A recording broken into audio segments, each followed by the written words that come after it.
Даже erkak kishilarni ham qoziqqa o'tirg'izishgan ekan. Yana eng achinarlisi shuki, odamlar ham qarab turgan ekan. Misol uchun eski kinolarda ko'rgan bo'lsalaringiz, kimnidir osayotgan payti xursand bo'lib turishadi-ku, qarsakchoq. Bu stulchaga o'tirg'izdirib, boshini tok bilan urgan.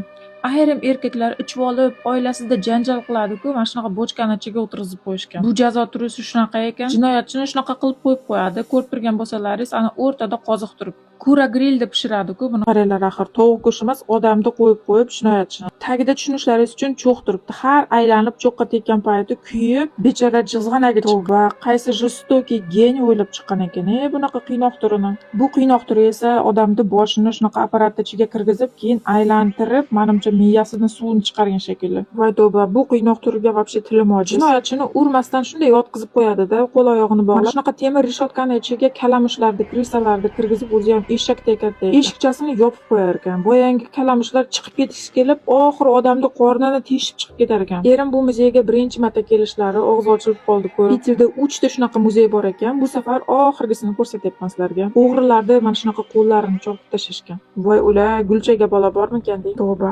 xo'p, bular jinoyat qilgan ekan. Shu darajada жестокий odamni qiynash shartmidi deyman-da. Tezligini o'ldirib qo'ya qolsa bo'lmasmi? Jallodni qaranglar, axir gavdaliligini. Juda mana shunaqa qilib urar ekan-da, shunaqa joyga bog'lab. Shunaqa manekenlarni живойдek qilib ishlagan. Olis o'lkadagi tarixni tanishlarimizga jo'natib qo'yamiz. Bir ko'rib qo'yishsin.